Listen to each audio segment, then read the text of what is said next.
Every Wednesday evening, since the beginning of last year, lockdown, I've been meeting with the Dogen Sangha group in London on Zoom.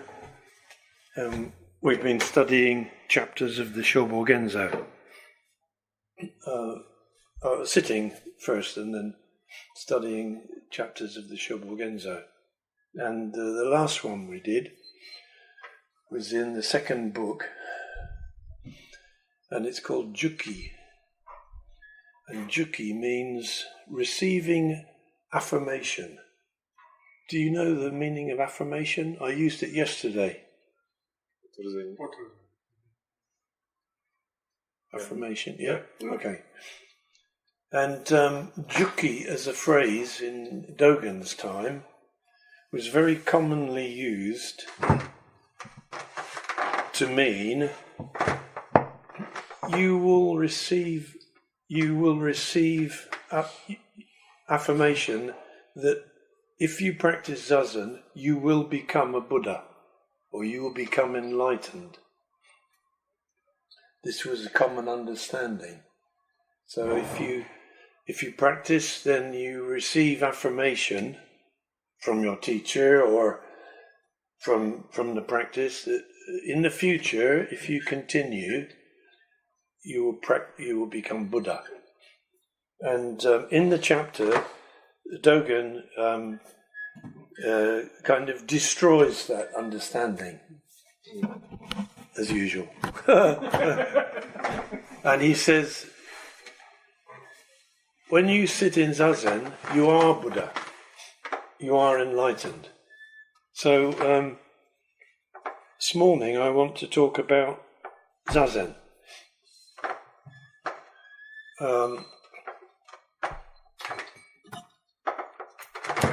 There's a phrase that's very common in America and Europe now, Zen master. It means a mythical person who is enlightened and who has some special powers and things like that. But actually, the meaning is somebody who has mastered sitting in Zazen. And to master something, in English, means to thoroughly understand and realize what it is. And you can say a pottery master. You can say a chair making master. Do you have the same kind? Yeah. No, that's the meaning. But unfortunately, it's been used to mean something rather spiritual or mystical. Zen master. So, how do you master Zen? Well, you master it by sitting every day for a very long time. When we first sit, although we're doing it, we're not sure what it is we're doing. And so we continue sitting, and then we get lots of different experiences when we're sitting. Sometimes we get strange experiences. Sometimes we get painful experiences. But if we continue sitting over many years, maybe more than 10 years, we can slowly begin to understand what it is we're doing. My teacher, Nishijima Roshi, used to insist that sitting in Zazen is sitting in the balanced state. Balanced state, what does that mean? Well, we know that in early Buddhism that there was a teaching which still is there, that body, our physical and our mental sides a part of one thing. We don't have a body and a mind which is separate, and this includes spirit, but there are two aspects of one whole, and that whole is the whole person, which we're not sure what that is. So, to sit in Zazen,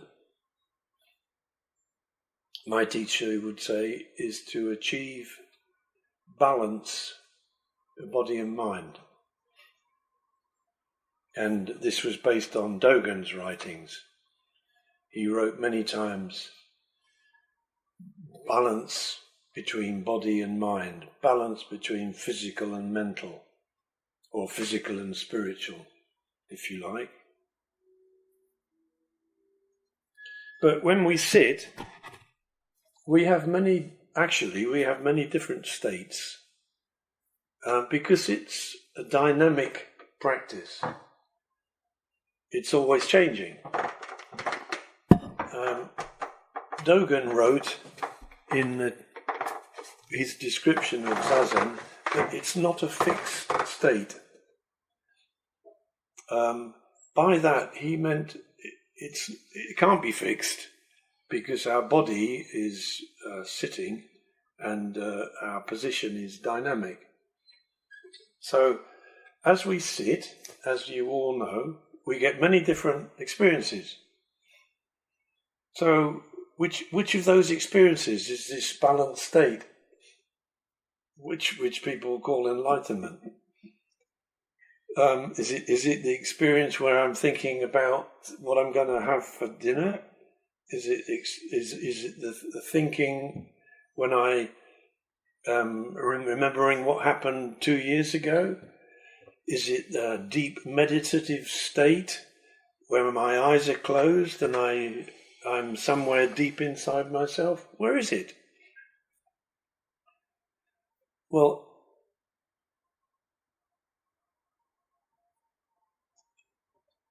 if we practice on and on and on, all these dynamic states change one to the other. And when we sit, we move from one state to the other. It's not just one single experience, it's many experiences. Many people thought and still think that Zazen is a kind of meditation. And in Dogen's time, there was an expression, Sanzen. And Sanzen means achievement Zen.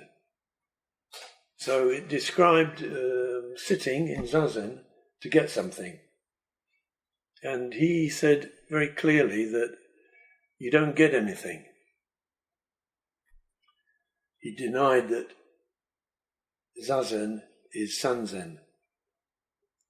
And it's also necessary to say that Zazen is not meditation. It's not any form of meditation. In meditation, there are many different kinds of meditation, but we can enter a kind of internal space, which we may call spiritual, and in which we may experience images, feelings, and so on. Zazen is not that. Zazen is a physical training, which also has a mental side. Or it's a mental training, which also has a physical side. You can look at it from two sides. When we sit in Zazen, from all these states that we go through, let me describe some. My eyes are not focused. Even though my eyes are open, I'm somewhere inside myself, maybe thinking, maybe feeling, experiencing inside myself. My eyes are open, but I'm somewhere else, if you like. Then something happens, and my eyes come into focus and I see where I am.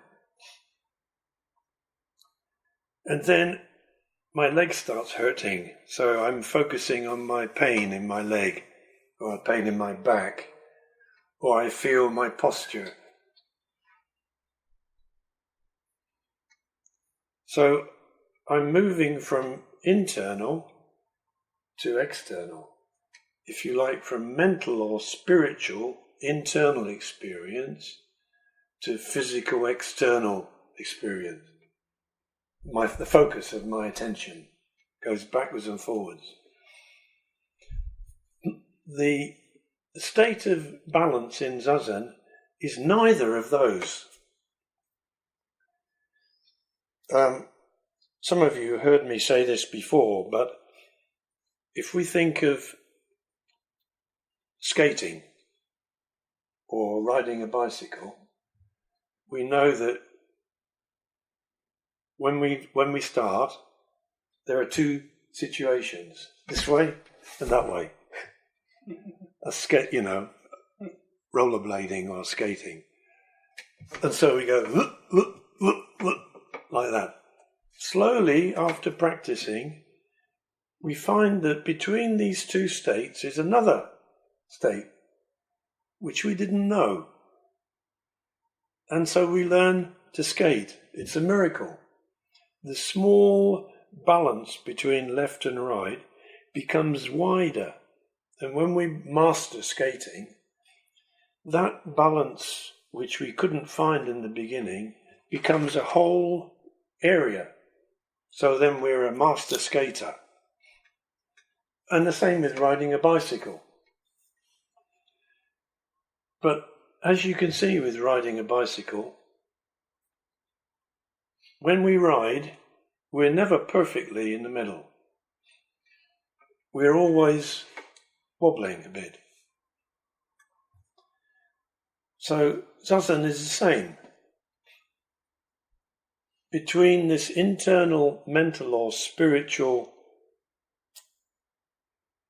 space, which is sometimes rather nice, especially if we close our eyes. Close your eyes during Zazen, go inside, and you can have wonderful experiences in there. You come out, and then you feel your body and so on. So backwards and forwards, practicing day by day, month by month, year by year, we find an area between these two. In that area, our eyes are open. They don't have to be open wide. They can be just half open. But what we see in front of us is just what is in front of us. What we feel in our body is just what we feel in our body. And that experience, which is completely normal, it's not spiritual, and it's not physical. It's something completely normal. We're not thinking, and we're not focusing on our physical feelings. We're somewhere hovering, you know the word hovering? Mm-hmm. Between the two. That's the essential state in Zazen. So, when we're sitting, when we get lost inside ourselves,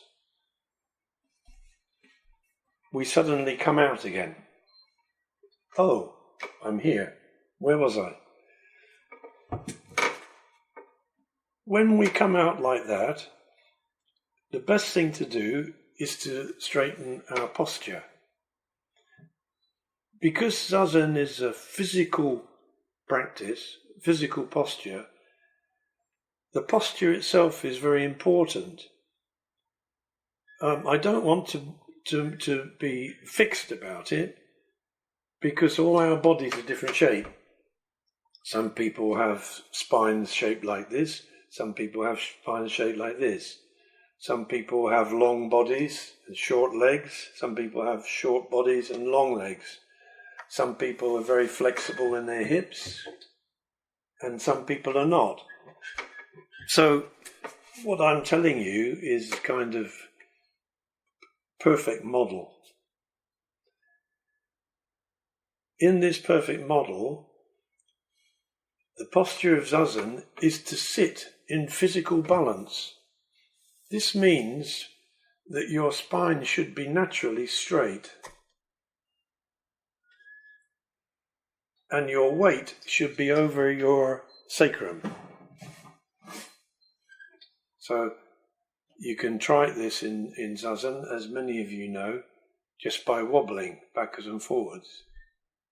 And you can do this during Zazen, just a little, to feel the balance. When you're in balance, you can feel it. There's a kind of physical affirmation. Okay. And then your head needs to be balanced over your shoulders. If it goes like that, then the weight is on the muscles at the back here. So you pull it back, and as far as you're able with your own body, you keep your head balanced over your shoulders. And again, if you like, during Zazen, you can adjust it. So you're sitting like a pile of stones, one on top of the other, in balance. That's the essence of Zazen. If you don't sit in balance, you can't get the balanced state. The balance that you get with your body depends on you, on your own physical situation. In daily life, certainly when I work at the computer, I sit like this. My muscles get used to that. They think it's normal. So when I sit in balance, they say, "Whoa, doesn't feel right." I want to go back to normal. So it's a kind of physical training. So why do we need to train the muscles? Well, the habits that our muscles develop pull our spine down, they shorten the spine. And as those of you who do yoga know, to lengthen the spine is very beneficial for health. Zazen is one way to lengthen the spine, because if we sit in a balanced state, then the muscles which control our balance can work in a balanced way. There are lots of small muscles between our vertebrae, and the bigger muscles can learn how to be in a natural situation. And from the mental point of view, Dogen calls this dropping off body. He didn't have the language. Dropping off body means releasing the stress, physical stress in our muscles. And we release, in Zazen, we release the physical stress in our muscles by keeping the posture. So if we notice we're going forward, we straighten up. Sometimes, of course, we don't notice. If we're lost in an internal state, we don't notice. But suddenly we come out. When we come out, then we can adjust. So Zazen is dynamic. We're always moving between different states, but we're always correcting ourselves back to balance. Most people like to sit with their hands in their lap. I think it's quite difficult to sit in the way that Dogen says, which is without your hands in the lap. Why does he say that? It's very uncomfortable. Oh, I don't like that. Why does he say that? Well, try it. Try sitting like that. Most people sit like that. Then lift your hands, and you'll find that actually when your hands are like that, there is a force between your shoulders and your hands. Without knowing it, you're using your hands to support yourself. Sometimes a lot, sometimes hardly at all. But there's always something. And it's comfortable. Oh, I'm tired. My muscles are shouting at me. I want to go back to normal. I put my hands on my legs. That's better. I have some support. If you go like that, there's no support. Your body is completely relying on balance. So Dogen recommends sitting like that. I know it's difficult. I'm just telling you the recommendation. And my teacher sat like that. And I usually sit like that.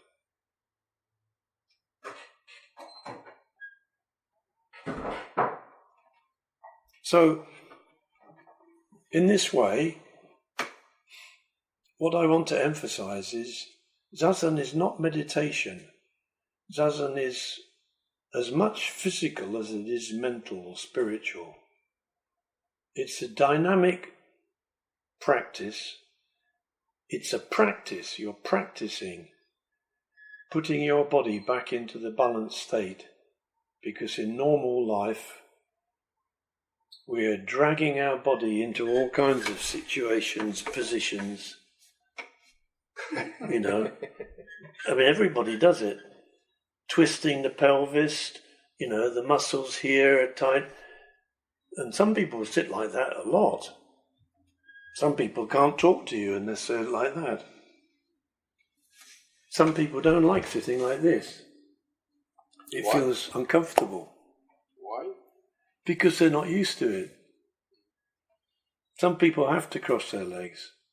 I used to have a habit of crossing my legs. I still do. Oh, it's much better. I've twisted my twisted my pelvis, so it feels comfortable. Yeah. But in Zazen, we take away all those habits just for a time. So because it's a physical practice, it's hard work. So Zazen is not some kind of state of relaxation. It's also not a state of tension, because we're trying to release our tension.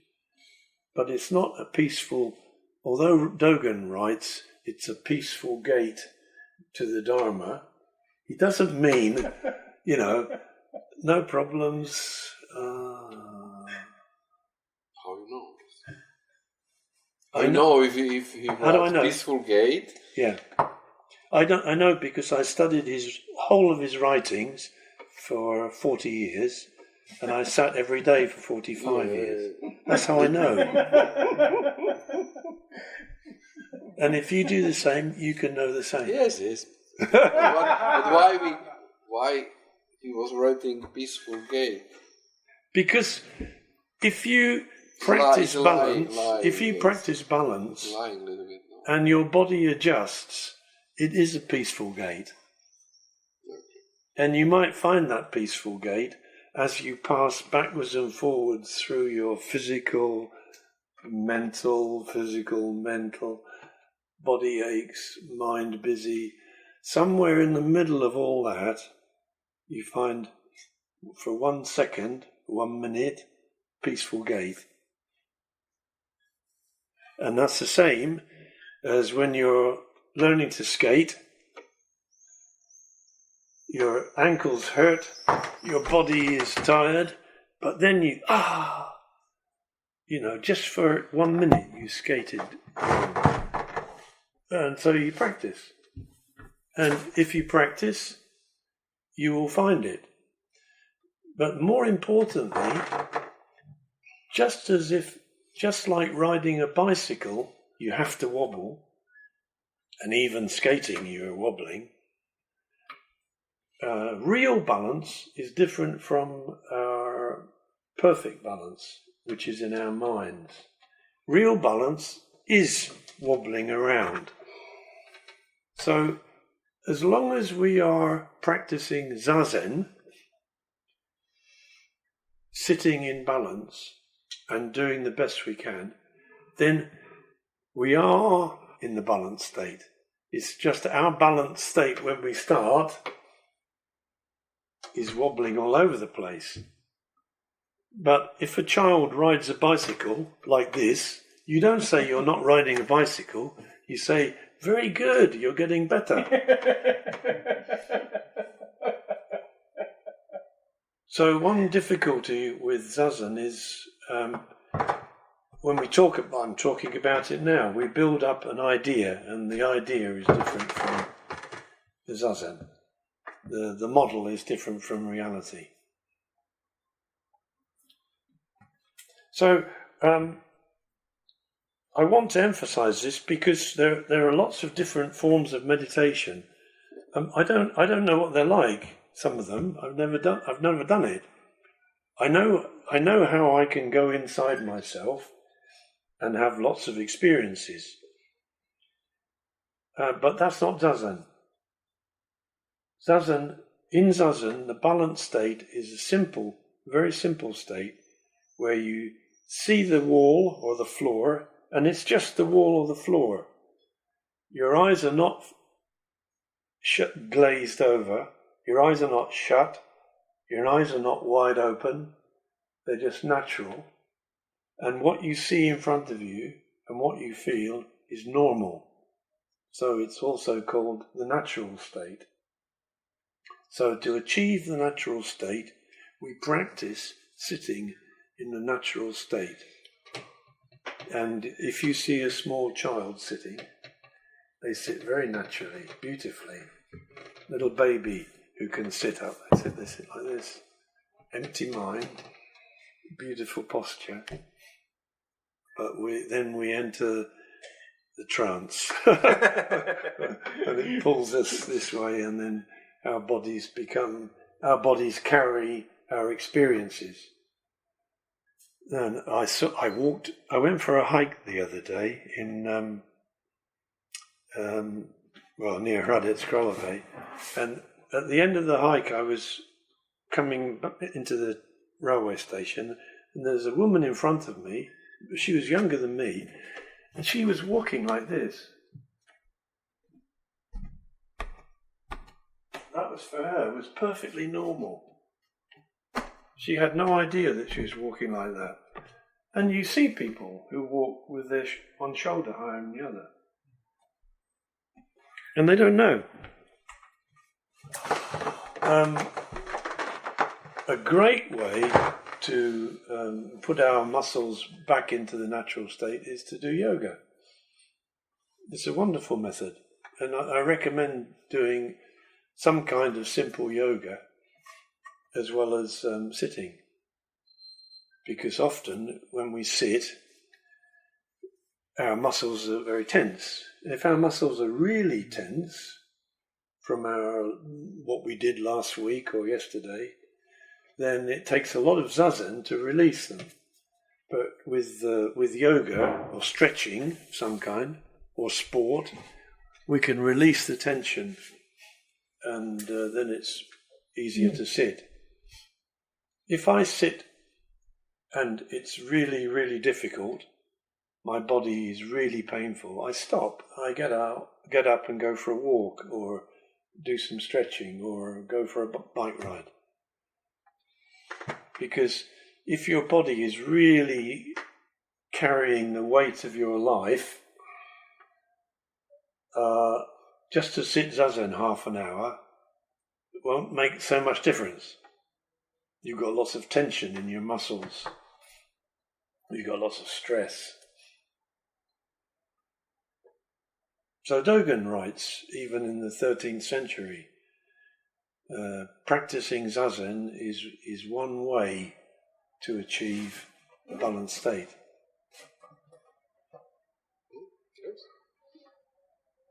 Yeah. He says there are myriad means numberless. Myriad ways. And there are. However, if you go into the gym, call it a gym? Yeah. Exercise. You see people on exercise bikes, right? They're riding like this, and they've got earphones on, and they're talking to their neighbour here. So, although they have the opportunity to experience this wonderful state, they take themselves out of it by talking or listening to music, which is great, but they're missing something. They're missing one experience. So I'll stop. And what's your experiences in Zazen? What are your questions? Can I support what you? I have two things that support what you said. Good, I like support. In my experience, just to, I have practiced Zazen less years than 30 years, and it's a fact. I think it took me 25 years before the left shoulder stopped lifting itself during Zazen. So for about 25 years when I was practicing Zazen, I went like this, slowly. So after 10 minutes, and I noticed a few years ago it doesn't happen anymore.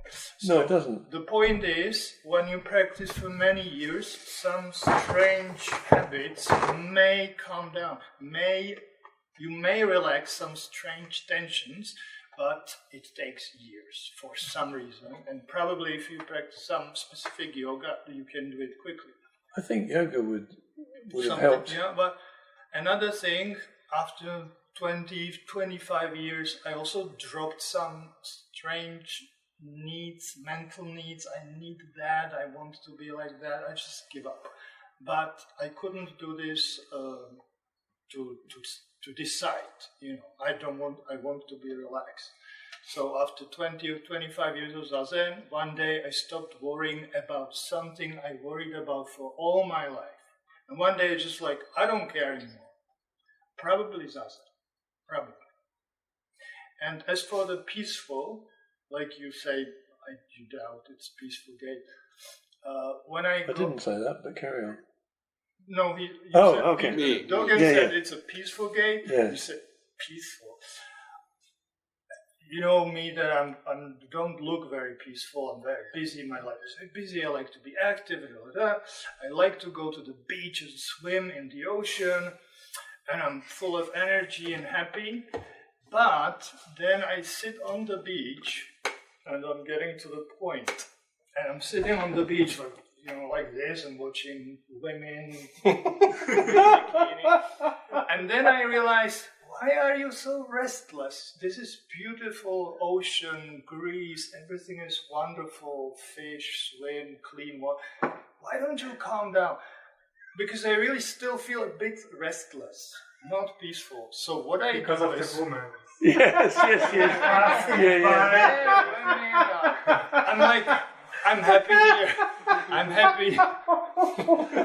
Do you know what I mean? I'm happy on holiday, but something is missing. Something. Why don't you calm down a bit? So what I do, I make zafu out of the sand and sit in Zazen posture on the sand. People think I'm crazy or some kind of yogi person.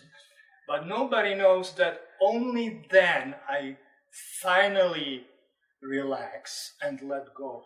And I can just that's the peaceful gate of a crazy person. And during my everyday life, when I'm busy at school, working and all kinds of stuff, the only time I can really find some peace often is only when I sit in Zazen. Even if it's just 2 minutes or 5 minutes, just...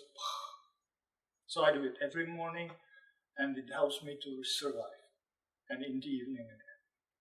So I want to support a crazy person like me, restless, telling bullshit or blah, blah, blah, blah.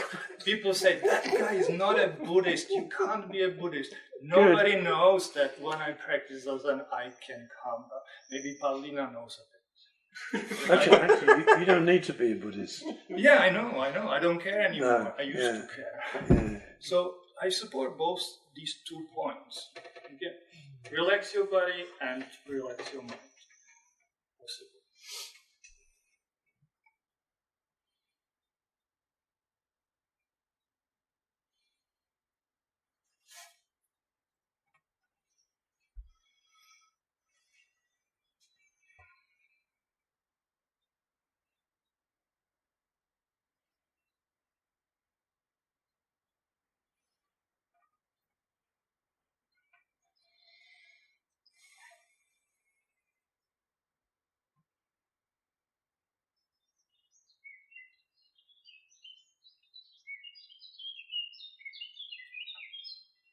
why some people after maybe 10, 20 years practicing stop practicing? I don't know.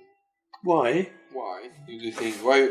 If you have some idea about this. Do you have a person in your mind you're talking about, some, or generally? Maybe, yes. My cousin, for example, or Igor? Igor, and some close friend. Ask Igor. Okay. Everybody's different. Some people practice Zazen because it's... Or the Bristol group you told me yesterday. Yeah. 20 people. I don't know how long they practice. Practicing. You told me that the Bristol group, maybe 20 people, they sitting Zazen in Bristol for I don't know how long. They stopped. No. What I said was the group in Bristol at the moment stopped sitting together. Stop sitting together, okay. The 20 people, Paul is now in London. Paul is now in Wales with his group. Mm-hmm. Martin is in London with his group. Everybody went to different places. Okay. So the reason there are not 20 there is because they all went to different places. You didn't told me the second part. Aha. Well, yeah, but there are people who stopped sitting. There are always people who stop sitting. I think Boris was asking what's your opinion? Yeah. Or whether you ask them. Yes. What was their reason to stop sitting? No, I never ask. Okay. No. If they want to stop, it's fine. I don't mind. If they want to leave, it's fine. So I never ask. And maybe there must be many, many different reasons. Some I've had lots of people come to the groups who are very enthusiastic for a couple of, and then they disappear again. So they're very enthusiastic because they're hoping to get something, happiness or enlightenment or something. Then they realize, whoa, this is quite hard work. This is something different. So they leave again. But I don't know. I don't know really. And did actually Dogen wrote something in Shobogenzo about, how to say it, motivation to pursue the truth, how to develop it or keep it or well, he said nurture it, or he said because he often talks about will to the truth. Yes. But for example, at the beginning, beginner, it's empty phrase, will to the truth. So there must be some kind of motivation, and it may change in time. For example, at the beginning, you are looking for happiness, whatever it is, and then it may change. So my question about is whether he wrote something about motivation or nurturing this will to the truth, this feeling for the real. Yes, he wrote about the will to the truth, and he said that we all have it. Yeah. But sometimes we only notice it in difficult circumstances. He was talking to people within his temple, so they'd all decided to lead a Buddhist life.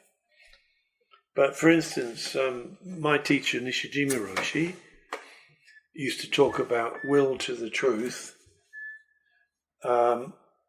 Everybody has it, and very often we only discover it when our life doesn't work anymore. When our life is going perfectly, we can't find it.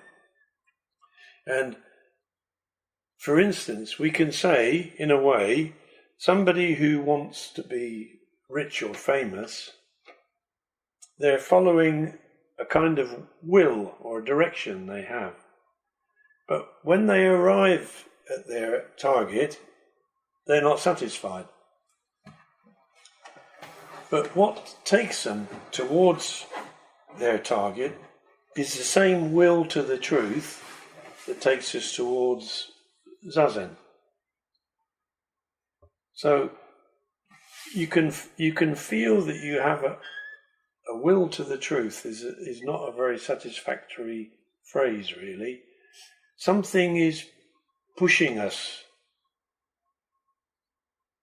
and we don't know where it's pushing us. So we're searching around to see where it takes us. When our life is not going well, we look around for what we should do, where we should go. That feeling in us, that drive, we can give lots of names to it.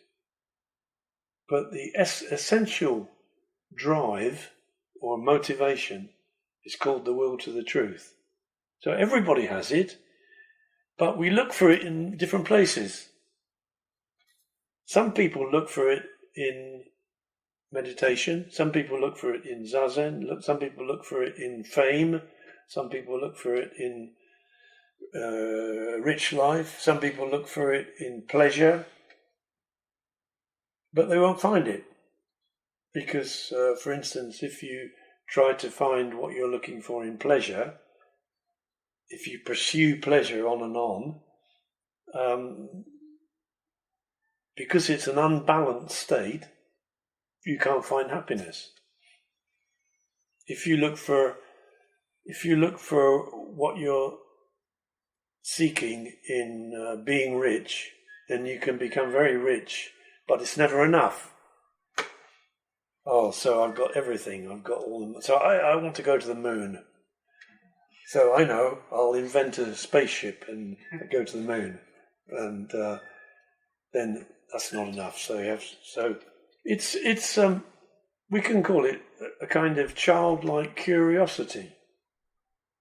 It's what, when we're children, makes us want to know, want to look, want to explore. But when we become older, we search for it in different directions. If we're lucky, we search for it in the direction of practicing Zazen. If we search for it in the direction of practicing Zazen, and we practice,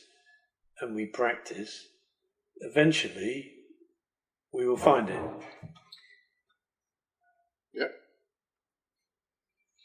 Yeah. What do you think about negative motivation? Because no, but honestly, part of my motivation for Zazen often is I see I'm creating mess for myself and for people around me, and when I sit Zazen, I create a little less mess.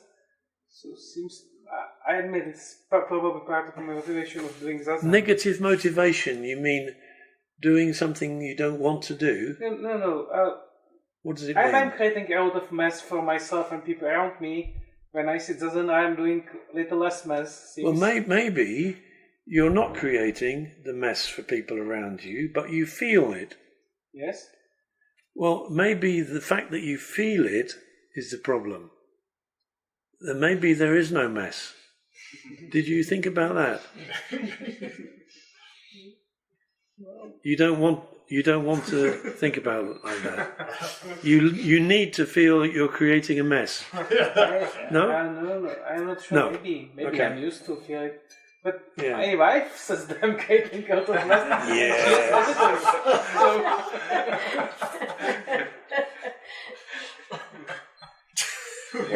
What kind of mess you mean?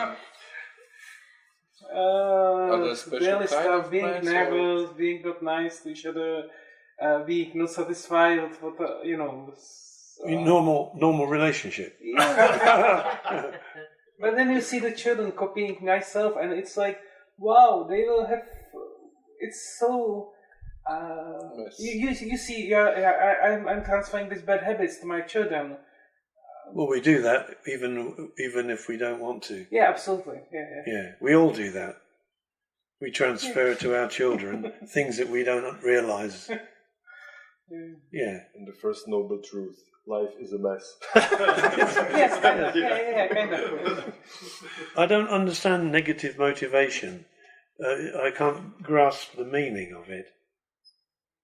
I mean, often I do things that I don't feel happy about doing, but I do them because I notice that my feeling of happiness or not happiness or fear or whatever is not realistic sometimes. So I don't want to go to the retreat. I don't want to give a talk. I want to stay at home. But when I go, it's not like that. So that's a kind of negative. I don't know what it is. But there's one part of me that pushes me to do it. That sounds right. Yeah, this negative motivation. It's at the time I'm deciding what I should when I'm planning, not at the moment of the zazen. When I'm setting my clock, if I wake up in the morning or not, or go to retreat or Well, maybe it's helpful that we love ourselves. Dogen don't write about this. If Dogen write about this, to love ourselves. Yes. Somewhere. Yes. Some between words. Yes, he didn't use the word love. Yes, he didn't. No, not.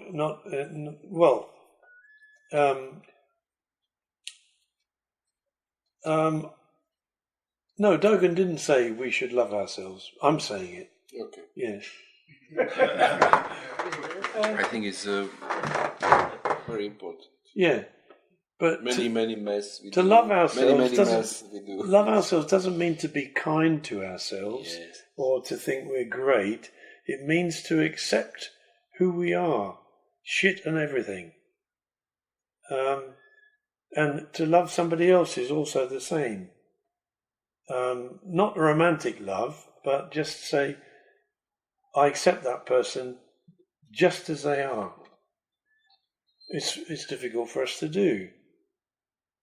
We always make an image of the other person, and we make an image of ourselves, and we don't live up to the image we create. So get rid of the image and look at the person.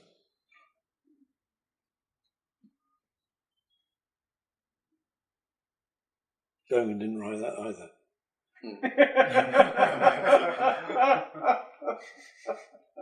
Oh, he might have done. I have to look.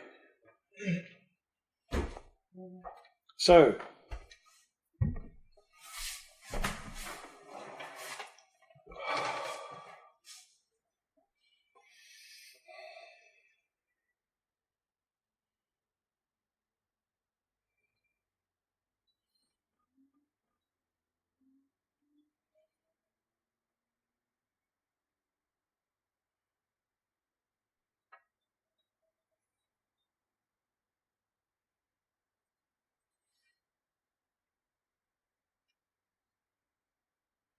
if you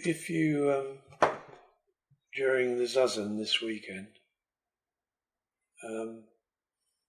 experience just a short period where you see everything just as it is, you can feel a kind of affirmation. And that's the affirmation that Dogen talks about in the Jukki chapter that I was discussing with the London group.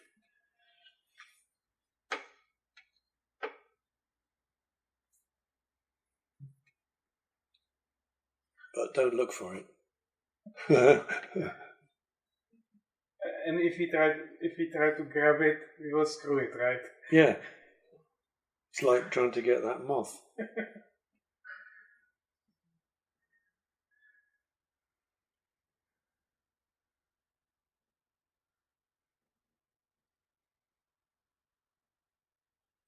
But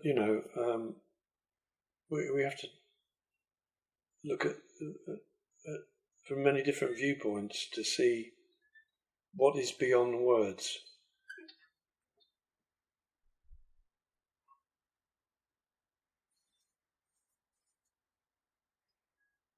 Can we stop? Yeah. Or is there any more comments? Anything? No? Good. Okay. Thank you. Thank you. Thank you.